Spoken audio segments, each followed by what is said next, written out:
Day. How many of you guys are excited? Valentine's Day. How many people are not excited? Yeah. Not excited. Yeah. Well, I'm just going to share with you a little fun facts about Valentine's Day. I don't know if everybody knows where Valentine's originated from. I didn't know until I did the Valentine's banquet. I was looking at facts and stuff. And apparently it's an Emperor Claudius II decided that it was better for single men to be soldiers than married men who had to leave their family and stuff. So he was against marriages. So Saint Valentine actually would in secret marry couples. Well, the emperor found out, threw him in jail, and he was going to be sent to death. Well, while he was in jail, he would send letters to his loved one, and he signed it, "Love Your Valentine." And so that's how the Valentine's Day came about, or be my Valentine, love Valentine. So that kind of stuck there. So about approximately 150 million Valentine's cards are exchanged annually, making Valentine's Day the second most popular giving card other than Christmas. In 2014, 257 million roses were sold, costing about $2.1 billion for roses. $3.6 billion are spent for dinner, when you go out for dinner, and $1 billion are spent on cards. So that's just a little bit of fun facts about Valentine's Day. So when you go out spending the money, you're contributing to that $1 billion, that $2.1 billion. Thank God my husband and I don't celebrate Valentine's Day. Saves us some money. But I really wanted to get into the focus. Today is about love, right? Valentine's Day, you express love. So what I want to know is, what is your definition of love? When somebody asks you, what does love mean to you? Like, what is the first thing that you think about? What does love look like to you? What do you think about? Is it your children? Is it your husband? Is it when somebody gives you something? What does love really mean? Like, that's a question that I want to know. What does love really mean?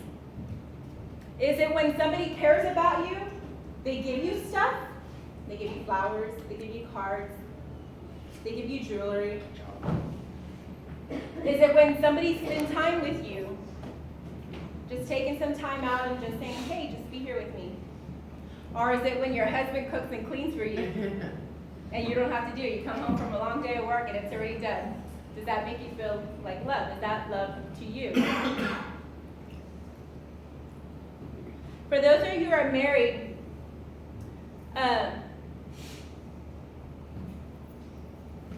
why did you get married? Did you feel that he loved you or that you loved him? Why did you feel that you loved him or he loved you? Think about it. The first time you guys met, he glanced at you. My husband would say I glanced at him, but he glanced at me with his little two dimples. That's all I saw was his dimples, and I was hooked. I didn't see anything else. It didn't matter. I just saw his dimples. Or was it how he treated you? Did he treat you like a princess? Did he just give you flowers for no reason? Did he call you and say, hey, just want to make sure you got to work okay, or got to school okay if you've been together that long? I was just thinking about you. Or you find little love letters everywhere. Did that make you feel special? It would make me feel special. George has done that to me in the past. So, to you, is that love? When you first met your spouse or you met your boyfriend or you're with somebody right now, what made you want to be with that person? Was it just because they look good? Or was it because how they made you feel? And I'm sure a lot of it has to do how they made you feel, right? It's not just because, they look. Some people might have done that. They just look good next to me. They really don't care about them, They're like called trophy wives or trophy husbands or whatever. Or was it because you have that butterflies in your stomach and you're like, ooh, like every time I saw him, it made me smile and I got nervous and I knew that he was the one because I always felt like this. But let me ask you something. What happens when all that goes away? 5 years, 10 years down the road, there's no longer flowers when you wake up. No longer flowers are being sent to you. You no longer have those butterfly feelings. Sometimes you have the feeling like, really? You're gonna, I don't need you here right now. You're gonna do that right now? No. I don't need you to do that. I need you to do this. Or when he doesn't look good anymore, or she doesn't look good anymore. No longer your trophy wife or your trophy husband, right? Especially as a woman. I used to be a lot thinner than this. But after 4 kids, forget that. And I think my husband suffered from pregnancy. I grew, he grew. That's enough. That's love, yeah. That's love. I support her. So what happens then? Do you no longer love that person? Is that love gone? Does that feeling of love melt away? What happens when you don't feel loved anymore? I don't know how many of y'all have ever heard, like, well, those of you who are married or been married or in a relationship, I just don't feel like you love me. I don't know if I love you anymore. It's because we've drawn to a person and we connected to a person based on what they make me feel like. What have you done for me and what are you doing for me? What you have done for me and what you're doing for me makes me feel like you love me. We judge our love based on what we can get out of people sometimes. So what happens when you find yourself one day and everything in your life is gone? Your job is gone. Your children are gone. Your husband is gone. What happens then? Don't get me wrong, relationships are awesome. They're great. God intended us for having relationships. In the Bible in Genesis 3:18, it says, "And the Lord God said, it is not good for man to be alone. I will make him a comparable helper." We need relationships in our lives. The Bible says, "Be fruitful and multiply." We can't be fruitful and multiply by ourselves. Even if you go, people do like the facility, the clinics, and do stuff, I'm trying not to, there's youth here. Artificial. Yeah, artificial stuff. That still requires somebody else, right? Still requires somebody else. We cannot be fruitful and multiply by ourselves. God intended us to have relationship. God intended us to be loved and to give love to people.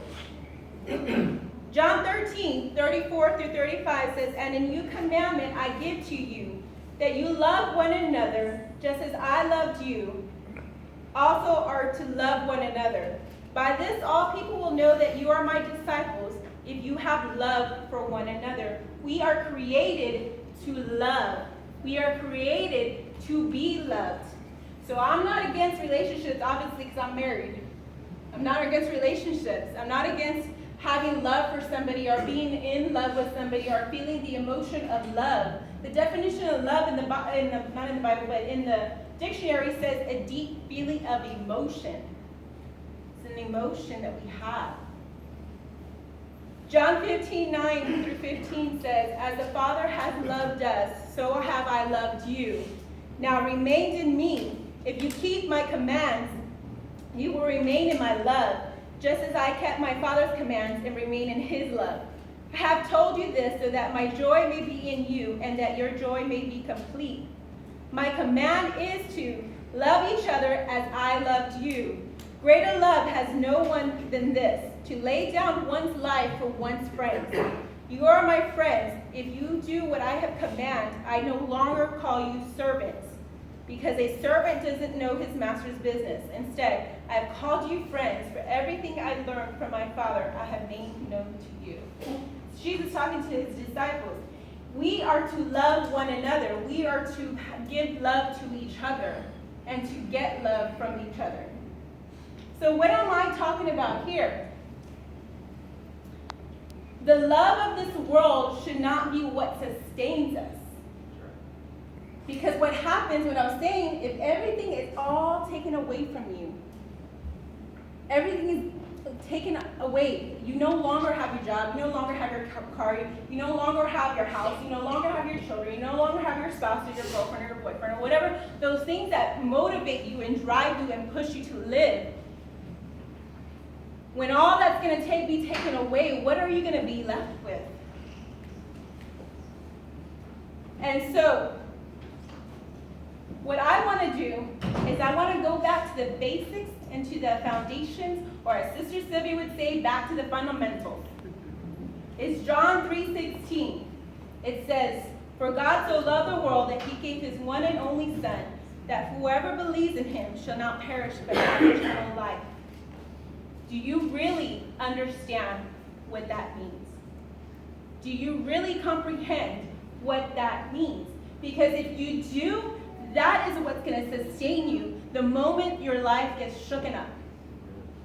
The moment that your husband walks out on you. The moment that your wife leaves you. The moment that your children are gone. That love is what is going to sustain you. Because that's the only love that is going to be committed to you 100%. That's right. That's the only love that is unconditional. Babe, will you come up here? Yes. Can you stand at the cross? Anybody have some nails and hammers? No, like stand. Oh. Have it. Stand right there. Just be careful. Don't lean on it.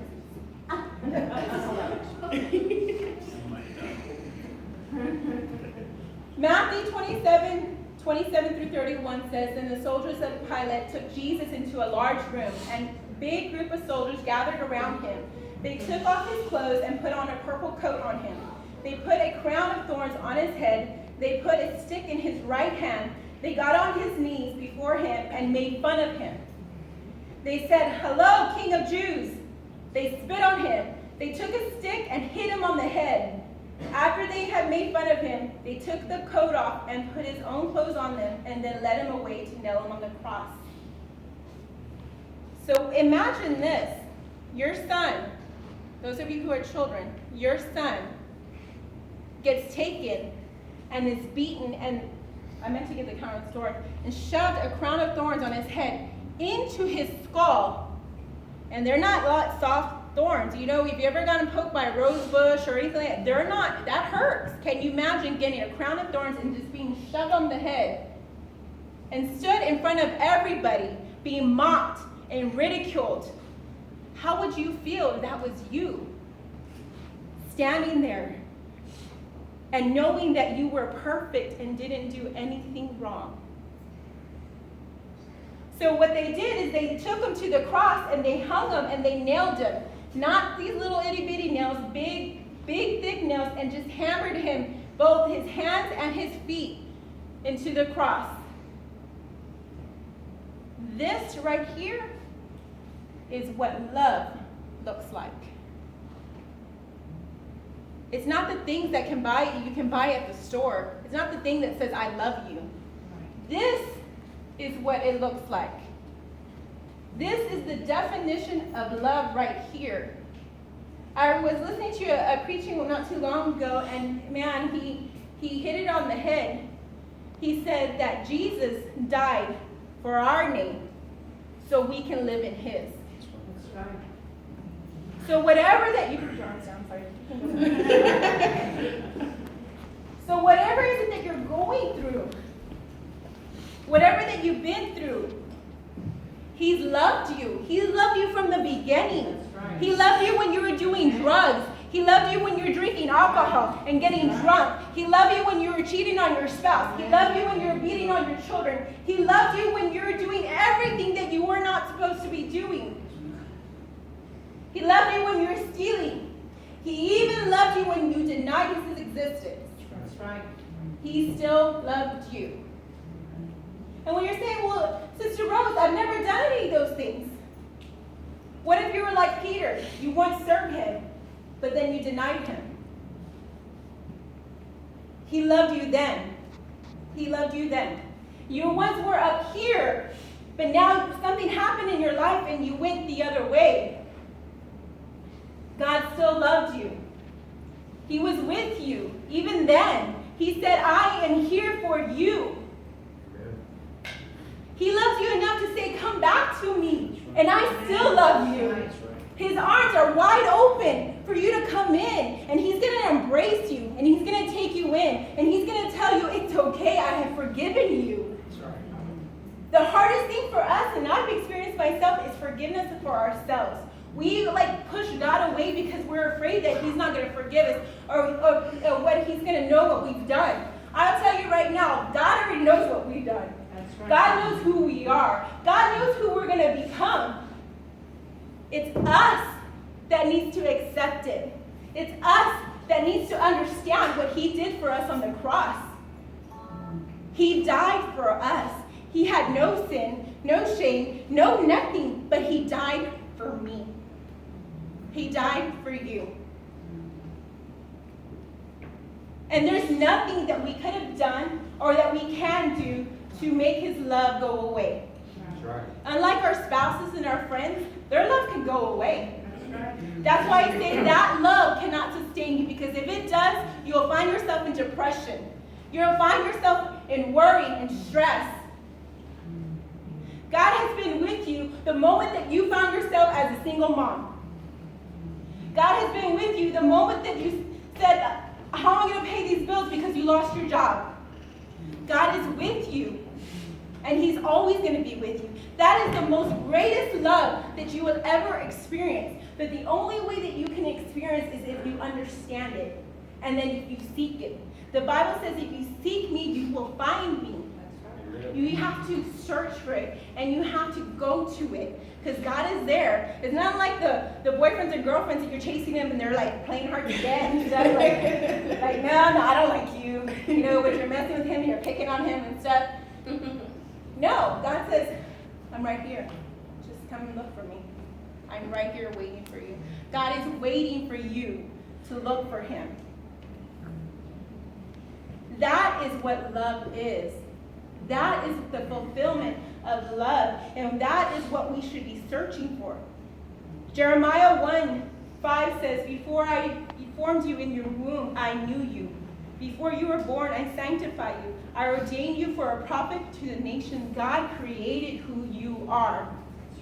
God created you for a plan and a purpose. It's only us that goes and changes our life. But let me tell you, the good thing, it's not too late. That's right. Those of us who feel like it's too late for me, it's not too late. You are still breathing. There's forgiveness, there's healing. All you have to do is repent. But this is the greatest love that you would ever feel and ever experience in your life. And don't get me wrong, there's going to be days where you're going to be like, Lord, are you here? Like, I'm going through these things, and I'm going through these things, and one thing after another. What is that? Like when it rains, it pours, right? You're like, Lord, where are you? And he's still there. He is still there. He is with you. It might not be the way that we want it, or it might not be that because we don't feel it, but he's there. And when you let that love sustain you, the love from Christ, that's what's going to keep on getting you to get up and go every day, no matter what trials or what things come your way. Whatever punches in your stomach and knocks you down. Thank you, Lord. That love will keep you going and keep you pushing. It's like the love for our children. My children, what keeps me going besides God, I need to fight this. I need to push on. I need to go because I love my kids and I want the best for them. Was the same thing. God loves us and he wants the best for us. He wants us to get to another place and a new beginning and leave the past in the past. That's right. Leave the old behind and get to the new. Amen. But in order for us to do that, we have to comprehend what God did for us. He said that he created his son. He made his son to come onto the earth and to die for us. Knowingly, look, Jesus is love. He knew what was going to happen to him, yet he still did it. That is love. That is love. Because we didn't deserve it. We know that we don't deserve it. We don't deserve the love of Christ. We don't deserve the love of God. But he did it anyways. And he's telling you, I am here for you. come and search for me. Come and seek me. Come and love me. And I will show you. I will be your helper. That's right. I'll be your father. Some of us don't know what a love of a father is because we haven't had our father in our life. But if you seek him and you search for him, you will see the love of a father. A true, genuine love of a father. And how that person or that man is supposed to love you and treat you like the queen, the prince, the princess that you're supposed to be. Because once you understand that and you get that within the depths of your soul, nothing can stop you. Nothing can destroy you. Nothing can take it away from you. No demonic spirit, no enemy, no attack from the enemy. Nothing will destroy you. Now, will you have to go into battle? Yes. But you're not going to go into it alone. Yeah, that's right. God will be with you. He's like, okay, we're going to put our boxing gloves on. Come on, let's go. But guess what? Jesus is going to be right there in front of you and blocking stuff. There's going to be some times he's going to be like, okay, let me see what you got. You know, we go through tests sometimes. I believe God does test us. We ask for patience. What is he going to do? He's going to test you in patience, right? He's going to ask you give me patience with this person at work. You know, he's going to give you something to deal with that person, and they're going to drive you crazy because God's creating that patience within you. So we have to be sustained by God's love. But Romans 5:8, God demonstrated his own love for us in this. While we were still sinners, Christ died for us. Christ died for who we are, regardless of what we've done. Ask yourself, do you know anybody that would die for you? Willingly, without a shadow of a doubt, no excuses, no concerns. Say, I will do it. As moms, we'll probably do it for our kids. But would you do it for anybody else? Would you do it for the person next to you who talked bad about you? Would you do it for the person who stole your husband or stole your wife? Would you do it for the person that walked out in your family? Would you do it for the person who stole from you? Because that's basically what God did, what Jesus did. He died on the cross even though we were in sin. Even though we were doing the things that we were doing. And even though he knew that we continue to do these things over and over and over again. It's not like he died on the cross and we all accepted him and we lived our lives hunky-dory, right? Jesus knew that he died for us, knowing we were going to continue to fall into sin. That is unconditional love. That is the definition of love. I think in the Bible it should say Jesus died for you. Not in the Bible, dictionary. The dictionary. So I think the Bible says that. I don't know what I said, but you know what I get. You know what I get. So will you go get Widow and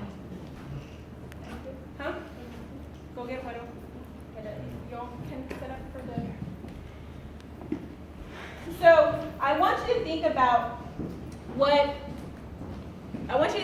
this. I want you to think this week and dive into God's love and try to get an understanding of what that is, because I really feel that the moment that you comprehend deep within your soul and within your spirit what God did for you, what Jesus did for you on the cross,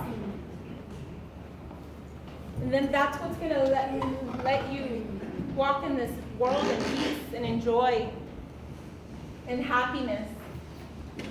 You are going to go through trials. You're probably going through stuff right now. You're probably dealing with stuff right now. But seek him and search for him in everything that you do, and you will find him.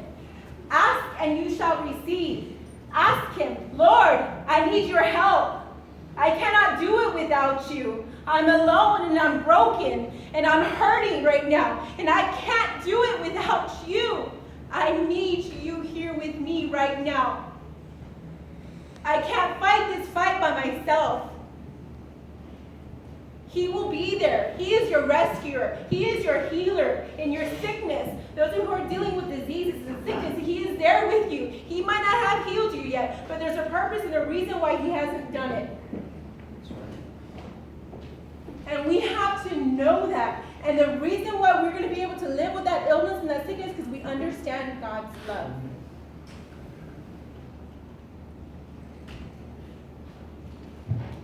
So we need to seek it. We need to find it. We need to understand Him. We need to dive into His Word and into prayer and say, Lord, show me. Show me what you mean when you say that you love me and you died on this cross for me. And if you're ever going through anything and you doubt God's love for you or that God is here for you, go back to the Bible and go back straight to when He died on the cross for you. He willingly died on the cross for you. As that preacher had said, He died for your name so you can live in His. We're going to take a time out real quick, okay? So don't go anywhere. We're going to do a skit.